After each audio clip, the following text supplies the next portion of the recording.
booktube, it's Eleanor here, and today I'm going to be taking part in something new. I was really excited when I watched Trina from Between Chapters channel, and she talked about a project that herself and Kayla Rayne have come together to launch. Kayla Rayne was doing book recommendations and Trina was interested in getting involved, and they chatted to each other and decided to set up a Goodreads group which is called Monthly Recommendations, which I will link below in case you want to join and take part. And basically once a month there'll be a theme and you will have to come up with as many or as little books as you want to fit that theme. So for example, today's video is underrated books. If you've got one you want to talk about, that's fine. If you've got 6, 10, 20 you want to talk about, that's also fine. And if you don't want to do it one month, that's fine. So it's just once a month, and it's a way to sort of recommend books to people within different themes. So I'm really excited to take part in this. As I say, I'll link below the Goodreads group and the 2 announcement videos from Kayla Rayne and from Trina, so you can check out their videos and find out a bit more. But for today, I'm going to tell you about some books that I think are underrated. Now, if you watch my channel, you will know that I don't tend to keep books, so I am filming this on my camera so that when I edit it I can put in a picture of the front cover for you, so hopefully that will help if you're looking you know, to pick up the book or you want to find out more. So let's go into my underrated recommendation. The first book I want to talk about is a graphic novel, and this is a graphic novel that I heard about myself only recently on Caitlin from Kitty G's channel, and I picked it up because her recommendations to me are word of law. You know, if she likes it, I tend to like it on the most part, and so I picked it up from my library to give a go, and I loved it, and I've already reserved the second one. So that is Lazarus Volume 1. I absolutely love this graphic novel, and she's the first person I've heard talk about it. Basically it's about a dystopian world where there's families that look after sections, but it reminds me a little bit of the idea of sort of a mafia, or you know, there's sort of families that control certain sections, and there's struggles with things like food and water. And so these families have one person in their family called the Lazarus, who, using sort of advanced science and technology, has been boosted up to be really strong and fast, and can heal really quickly, and all those witty things. And they are the protector of the family. They're the sort of well, not hired, but they're the assassin, the person that's sent out to do all the mucky deeds and to keep control and to protect the family.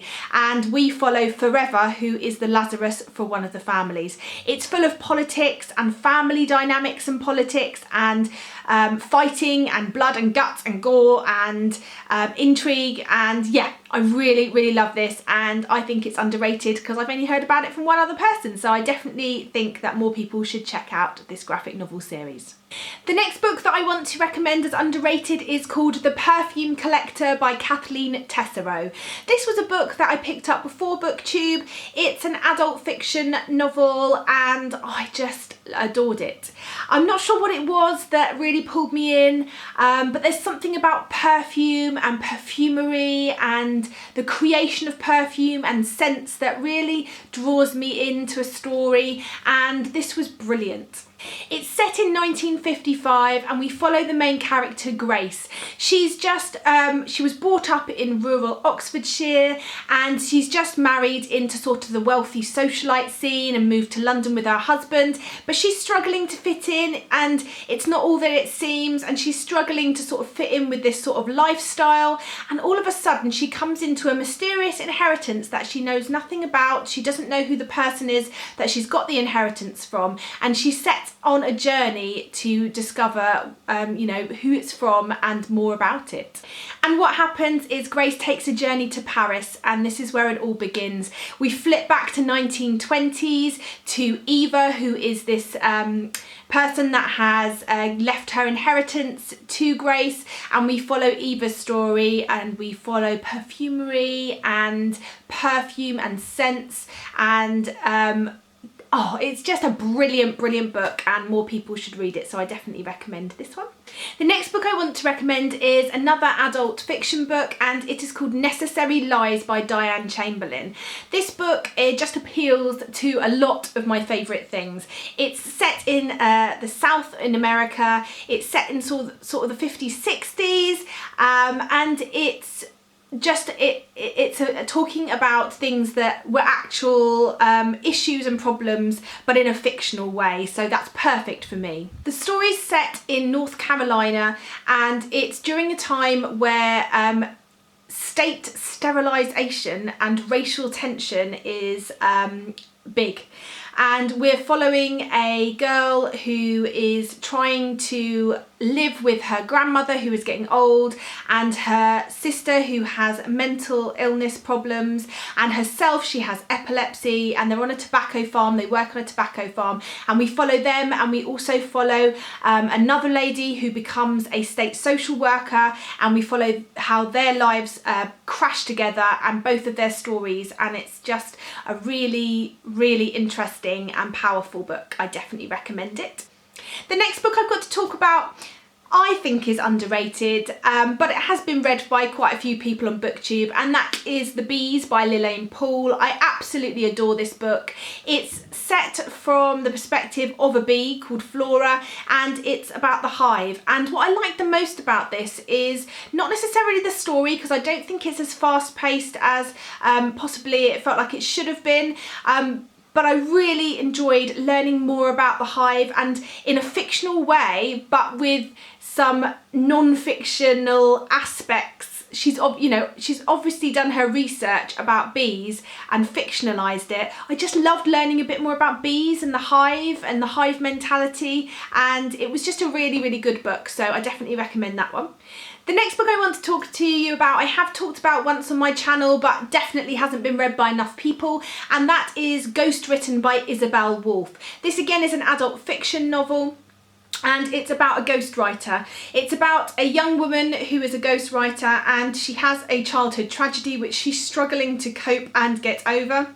She's commissioned to write the memoir of a Dutch lady called Clara who's getting older, and she goes to stay with her and to write her story. Clara's story is set in Java in an internment camp during the Second World War, and we follow that story. We follow Jenny, who is the ghostwriter's story, and we reach a ultimate conclusion at the end, and it is just a brilliant story, a really good read, and yeah, I definitely recommend this one. And then the final book that I have to recommend to you as my underrated read is called I Kill Giants. It's another graphic novel, and it is by Joe Kelly and J.M. Ken Nimura. Barbara's a young girl, she's a little bit quirky, she's a bit geeky, I think like us, so we can all, the collective us, BookTube us, and so we can all relate to her. She's struggling with some inner giants and demons, and there's some things going on in her life, and she finds solace in things in not real life, and it's just a really, really powerful and brilliant graphic novel. It's not my usual type of graphic novel. It's not as colourful as I normally like. I like big punchy colours.